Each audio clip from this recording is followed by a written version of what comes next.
projections for the end of the year.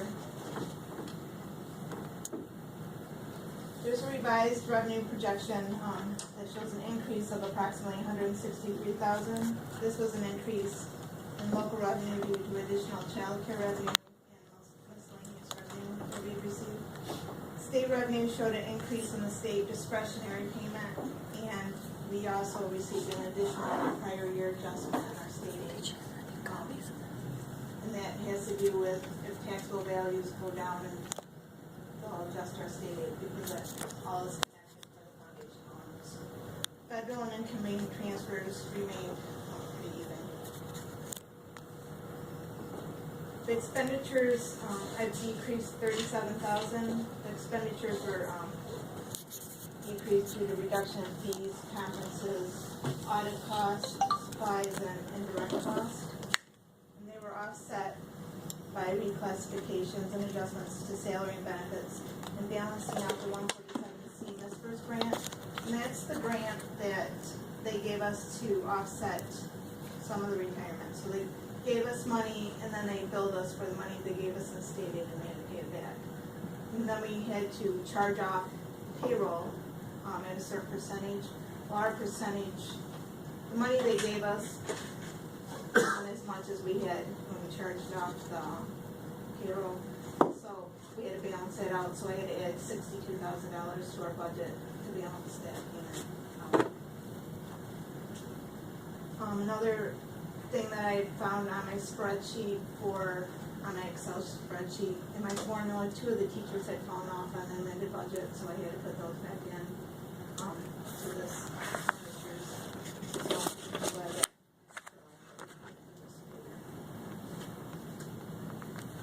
Lori, can I ask, how did they fall off?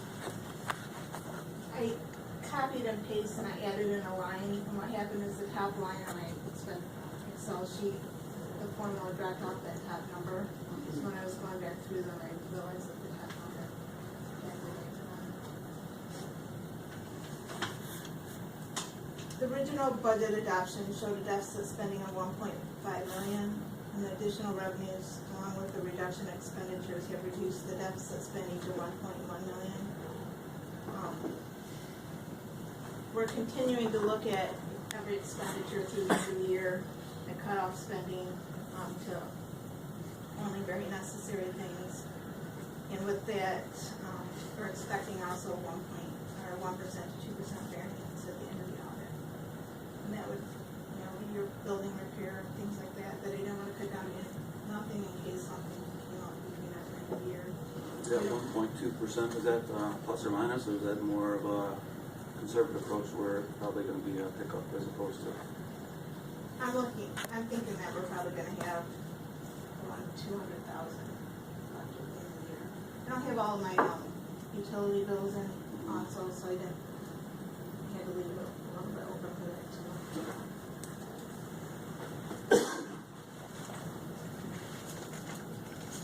So with that, we'll use 100% of the unassigned fund balance. And we also will use 100% of the reserve that I get for enrollment reduction, 50% of the energy bond payment, because we only have 1 year left after that, which will be next year. And then the rest of the set aside for technology at this point. We can look at those when audit and rearrange on how we want to use some of those assigned values, because we also have curriculum in there, mentoring and transportation, so we can reevaluate that once the audit. When is the energy bond done? Next year's the last year for that. 15 is the last year? Yes.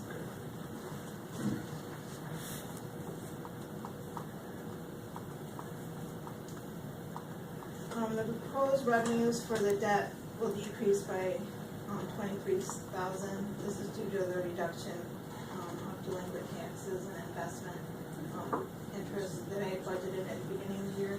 We didn't do amended on this all year long because of the fluctuation of the property taxes, so I feel we can reduce that at this point. School service fund is a food service fund. The projections have decreased due to the reduction in meals served and less reimbursement from the state, and those directly correlate with each other. And we've been working on USDA, they have the new mandates for what can be used in meals, so we've been working to kind of be creative to make the food what the students want. Does anybody have any questions on that budget? On 14-15 budget? As you all know, our revenue depends on the state foundation grant and the student count. Those are blended, and usually I receive the number from the superintendent. This year, I talked to John and we have a little bit of a different approach. We're gonna use the numbers that for students that are actually in the classroom. Right now, we're gonna reduce out the senior class and add in the kindergarten class, approximate numbers that we have registered at this point.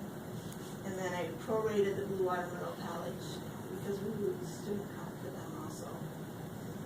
On the student count, were we gonna contract with somebody to provide us estimates with what that looks like? Is that? We is that- did. Yeah, I reviewed that report. Is that reflective of that, or? I'm a little more conservative than that, so you don't get burned, because it's always better, obviously, that So the 54 is, it's a I more don't wanna say a conservative. worst case scenario, but we hope It's it's better. actual numbers of what real bodies that we have, as compared to, I did review the report though, that was, and that report actually is pretty close year to year. Right, Yeah, it always is. But I, I'll go by actual numbers, knowing that, you know what, you might add 10, 20 students that week before school. Hey, is that good? We have 20 more students than we counted on. So after you look at it, John, is it consistent now? Are we gonna be losing 50 to 60 a year? The report shows that it's actually gonna level out, but, I'm still gonna use conservative numbers, I guess. Yeah. The broad term there, so I may show, well, that kind of speaks for itself, more conservative approach. You have to remember also, because of the way the legislature changed on how we count students, this is totally an estimate. We have no numbers that are. You gotta start someplace. based Yeah. on that. Lori, on the increase in funding from the state, you have a $100 increase in there. Is that just an estimate, or is this for? Well, he has not signed it into, the governor has not signed it into law yet. It's sitting on his desk. He has till Yeah, Thursday, it's gonna I think, go. to sign it. But could it be higher? That's what I'm asking. No. It could, but it won't. Yeah, you know what, that's what I was chuckling on, yeah, I guess it could, yeah. That was based on a $50 equity that we have this year. They rolled that into the foundation when they moved it over, and then they gave us another $50 increase on foundation next year. And then there's an equity coming up $100. But with our loss of students and the gain of revenue, we were able to wash at least on the state aid. I Do they still do declining enrollment stuff, or they've quit doing that, haven't they? I thought they did, yeah. You have your blended count, but it's still 90-10, so. There used to be money for declining enrollment for schools that were heavier hit. When the blend used to be 80-20 from the previous February, and then the fall count, which helped, but now it's 90-10, so it's still that fall count.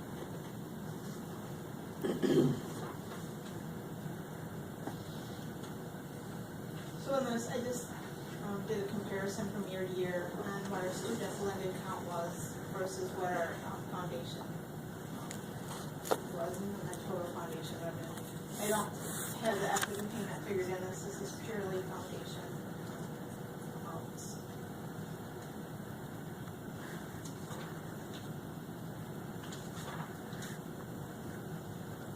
So in our comparison, I have the local revenues increasing due to, we signed the rental property collection on our cell tower. We had someone come in that wanted to rent space right below it because they were putting something up on the tower. So that was going to be $500 more a month that we're going to get from there. And we had additional tax collections that we're going to be getting.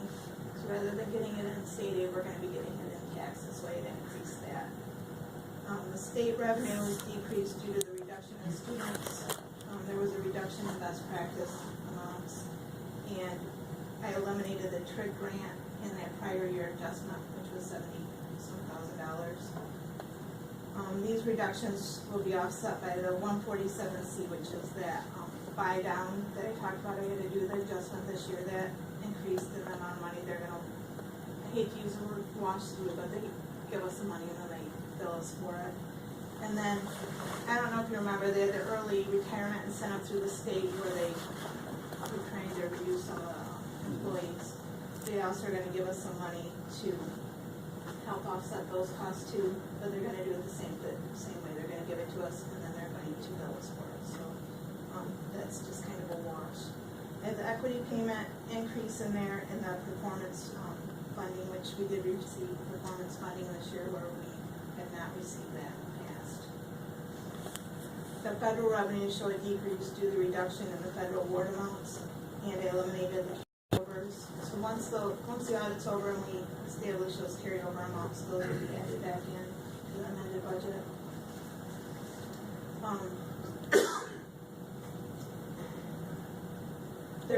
But those additional revenues for the carryover grants will also be offset by the grant expenditures. There was a decrease in transfer revenue due to a projected decrease in the special ed millage that we received from the RESA. That will be reduced $88,000 this year. The Blue Water Middle College reimbursement, they're funding that a little differently, so that reimbursement will go down. And I took out the GSRP carryover, which may be added in after the audit once those final numbers come in. So this leaves a reduction in revenue of approximately $225,000. Just out of curiosity, I'm sure it's probably not allowed. Why is the middle college revenue going down? Because of being able to count test scores, instead of the middle college counting all the students and then giving us some money back, they're allowing us to claim a 0.67 of the 11th grade middle college students on our home books this year, so that number is up in the state aid. Okay, so it's better for us.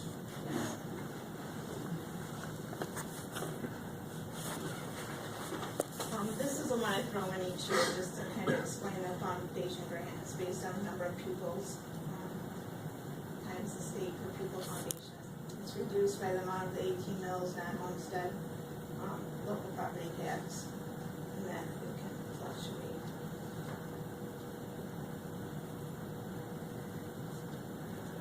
In 2014, we collected the 18 mills for the non-homestead taxable values minus Renaissance zone, 6 mills on commercial personal property. There will be an increase in non-homestead taxable value minus Renaissance zone of approximately $8,700,000, which will give us an additional tax revenue of $158,000. So with that, then there also is a decrease in commercial personal property taxable value, and that will decrease the tax revenue for that by $8,000. I use the county taxable value numbers in the county Elkhorn County and 4028 for that.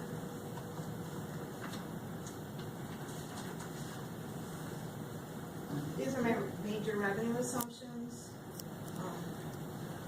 I used the $100 increase for per pupil foundation grant, the blended count of $17.51, equity payment $125 a student, performance grant that we received, the at-risk categorical. I could use a conservative number. It's less than what we had received last year, but I mean we had less students, so it'll probably be reduced. GSRP, and then I put in all of the MSFRs and that best practice incentive. They're reducing that by $2 student also, so they have those numbers in.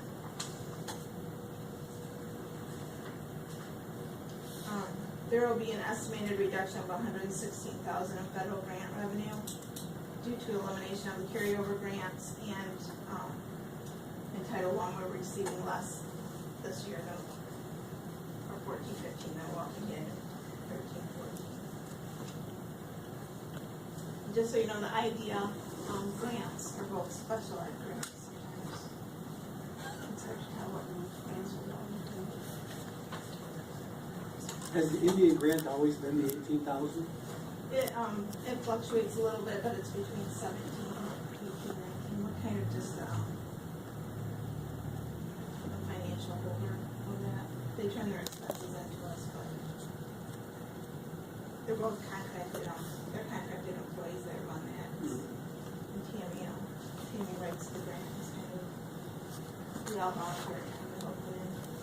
One of my more enjoyable duties. Is there more money out there for that, or is that the max? They tell us what we get to spend. Do we spend it all? Yes. Yes. Could we spend more? I have to ask Sue Robo that. Well, see, they don't want to, I think they could spend it. Like the way I just tossed She that does to quite her. a few things with the families. She does, and I am with her. I know she had problems spending it this year at a time in fashion just because of travel and lives. Like her contracted people couldn't travel to do, they work with the native language. They teach Ojibwe night classes over here, and also host a lot of different family events. They also You know how many families are involved in it right now? Within our district, we used to have about 40 families, K-12. I'm trying to remember the people that I wrote on the rolls, and because we do East China as well as one of our collaborations, and I think it's about the same number. These are the budget changes that I have in the expenditures. We have a reduction of 2.3 teaching positions. The steps were frozen. The dental coverage reduction, and with their contract, their dental coverage was supposed to go down to 90, 80, 80. And they voted and asked us if they kept it at 100, 90, 90, if they could pay the difference, and we will do that. We had a reduction of 8 support positions. I have the 5 days figured in, reduction of days for the administrative and P20 positions. I eliminated the reward tutor and the academic assistance program. Reduced all of the building supply budgets by 25%. We had the shared position with East China in the business office that they were making cuts over there, so they had to pull her back, and she's our check and balance person. So with that, we decided to look at the dynamics of central office to see if it would be a good time to shuffle stuff. And we decided to bring in a part-time special ed secretary, because if we have someone that is just committed to special ed, then we can charge that person off to the special ed expenses and possibly draw more money from the state, but right now we were sharing it with the hospital. We couldn't claim that for special ed expenses. And when I refigured it, it was within like 1,000 or so what we were paying for the East China person. So, I think that we will gain a lot more than what we want on that switch. Lori, what do we lose by cutting the supply budgets by 25%? It's not a whole lot, it's probably about 20 to 30,000, but, it's always usually money that's left over at the end of the year anyways, in my view, so, because they are very diligent about not spending all their money. So it's the teachers that lose out on the supplies that they need? I'm gonna say it's not money they really are losing out, because most of the time we try to accommodate all their needs on what they ask for anyways. It's just the extra that we had in there, built in there. And usually, if someone calls and they need something, I try to work with them to find somewhere in the budget where they can. And unless it's been like really wild things, there's not a whole lot they absolutely said no on.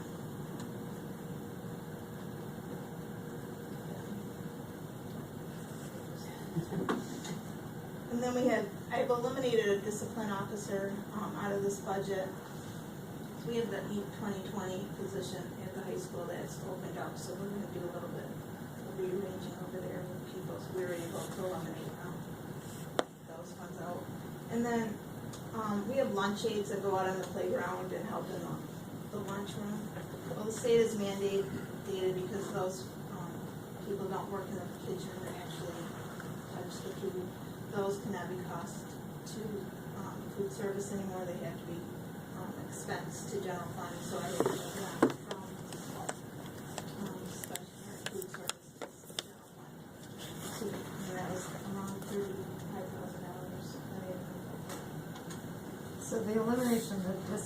officer, Sam's going over to the middle school? As a I don't know how they're discipline gonna officer? rearrange that totally, yeah, but I do know they're shuffling some of the jobs, at the high school to accommodate. They're still gonna have a discipline over there. They're still gonna have, Is it my understanding that Mr. Judy is going to be the discipline officer at the high school? I don't know final positions yet. That would be more, yeah, let's go more. We'll probably know more next month.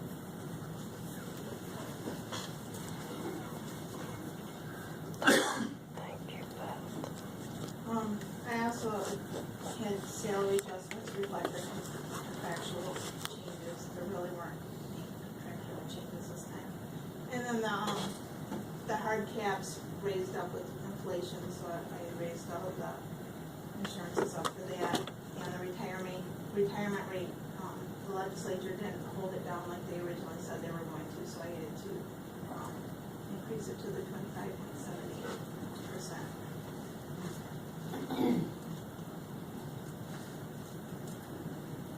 On the fixed cost budget projections, I have show the declining enrollment. The health insurance had savings due to the layoffs, so we had some type of savings there. The retirement stays stable due to reduction in salary and grant offsets, and the cost of step increases reduced due to negotiated freeze. So with that, and then I had to roll the deficit budget over the 1.1 million from 2013-14, so our projected fixed negative adjustments are 1.5. We contract with the RESA to do the payroll and to do personnel, and as of this time, they have not indicated any type of increase in expenses cost for that, so I've left that the same.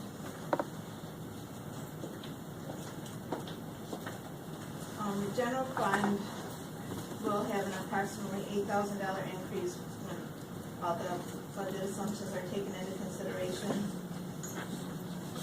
And transportation through that went up a little bit, but we had the 5-year contract and it was supposed to go up the 2nd year.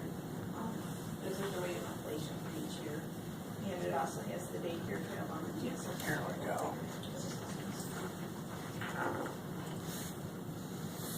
I went through and did this chart for the fixed cost for expenditures, and the percentages were the exact same for 2014 as what they were for 13-14, and I figured it out.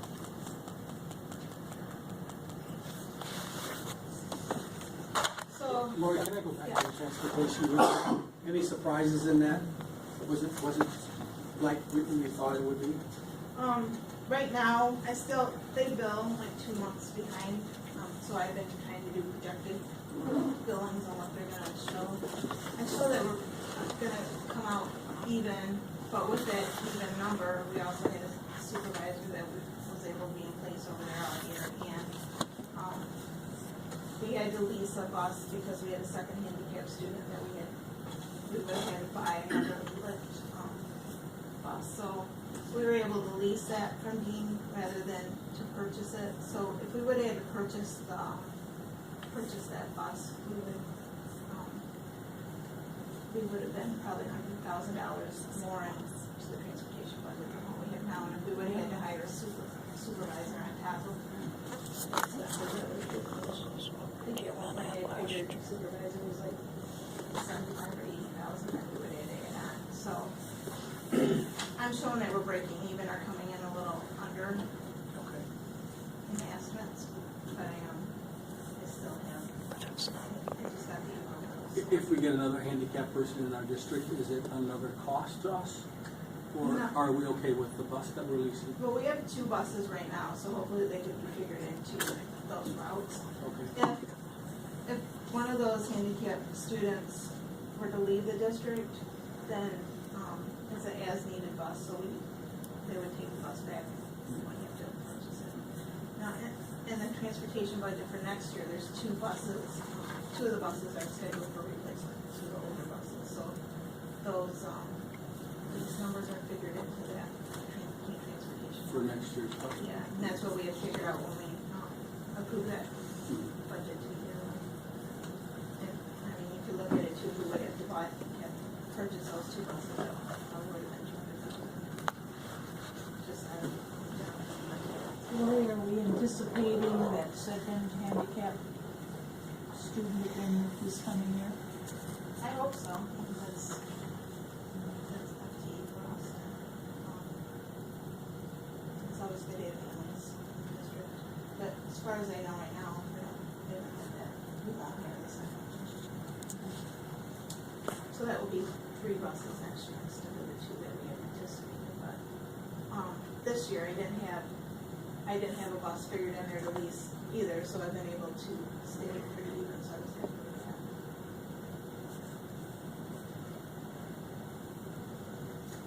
So the summary of the projected budget, the expenses over revenues are 1.4 million for this year.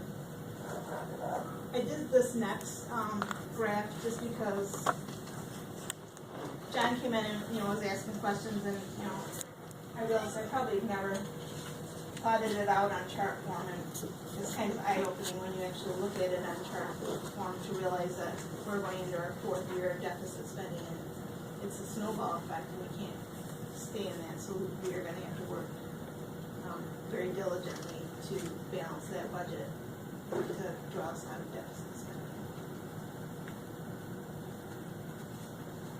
And with the deficit spending, I mean, it's a direct correlation to how the fund balance percentage has gone down each year. So, the fund balance at the end of 14-15 is estimated to be at 1%. This fund balance is likely to change once the audited numbers come in, and we actually get the student count numbers, because we have no idea at this point. But I've already talked with John. We're starting from the get-go, as he kind of told me there's no honeymoon period for him. We're jumping right out of both feet because we don't have time to waste. We have to have money. So the audit, again, is about $200,000, possibly what you're anticipating. And on top of that, then to get back to our 6% that the board is, that asked to be maintaining that fund balance, that's the extra work that we have to do. Correct. And then there's also, there's a variance in this budget too, so there's a variance in the audited one that we're gonna, I would say, a little bit there. And then when I built this budget, I obviously had to building repair and stuff back into it again. So there's a variance in this budget also, but I don't wanna wait till the end of the year to find out what the variance is. We have to adjust it. Nothing like getting thrown in the fire. Yeah, this is, I've been real popular. hi everybody, here's what we're gonna. So with the school service fund, this fund actually is doing well, to the point where we will have to invest in some new equipment for next year. Not a lot, but we can only carry 3 months worth of expenditures in the fund balance, and we're going to be right there. So Steve's been asking for some equipment for a couple of years, and I told him today that I was going to do his wish to buy some of it. So I made someone happy. There you go. The debt fund, the revenues are based on Stoddard-Barch recommendation. So in fact, there's a small taxpayer exemption also in the tax base this year. This is easy enough for the legislature to not do that. So we didn't get our numbers until June 20th from the county. So Stoddard-Barch did have to work to get these numbers out to us. So with that, we are going to dip into these fund balances, but Stoddard-Barch thinks that we can support that and keep their millage rate even at 4.25 this year. So, with that, are there any other questions? I have a question. With the GS, the Great Start Plan program, are those revenues, how are those revenues determined? they're determined, by a student. By a student. So, I'm just curious, I was talking with someone up the road, and they were saying that they get their teachers through the RESA, and it's a huge cost savings. Do we get our teachers through the RESA, or do we go through the union? We don't, we go through the union, but if they didn't, like, we have a larger program than most in the county, so if they didn't have enough students to support like a full teacher, then it probably would be a cost savings. But because we have enough, we've actually added, classrooms onto that. Last year we added a second teacher, onto it, so, that's the house program, so we could ask him, but I think the way it is, we'd probably look at that. Because the RESA's pretty diligent about checking all those different angles out. We were contracting with them for early on, under consultant that would do the playgroups and all that stuff. And, they found out it would be cheaper to do that and have us do it in-house. So they are examining all those different costs. They're giving us an extra stipend too for transportation, RESA on top of what the GSRP is, so. But that's definitely, I'll bring that up so we can look at it, double check, but. Because not all districts do transportation for GSRP. No, and, you know, not all salary schedules are the same in the county either, so it could be based on what their salary schedules are, where their teachers are on salary schedule, all of those things come into. But even if, correct me if I'm wrong, but even if we have teachers through the RESA or teachers who are not part of the contract, the union or the contract, the GSRP money still has to be spent on the GSRP program. So the GSRP program funds the entire thing, including the pay of the teachers, all the supplies, the busing, the spaces, everything that the GSRP. So even if you had cost savings, you wouldn't be able to. Couldn't move it over to the general fund, right, Lori? In fact, that program, we do have some that comes out of the general fund to support that, like, and more supplies and what, you know, like food, like those kids get snacks and stuff like that. So the general fund does support that program a little, but it's an invaluable program to have because that's building the basis for those kids on the way. Some of those programs that contract out also pay money for a coordinator out of GSRP funds. Somebody that just does the paperwork and things like that, where our district does not. It's done by the administrators within the district. So we're not paying money out for coordination. Money's being spent on the kids and the teachers.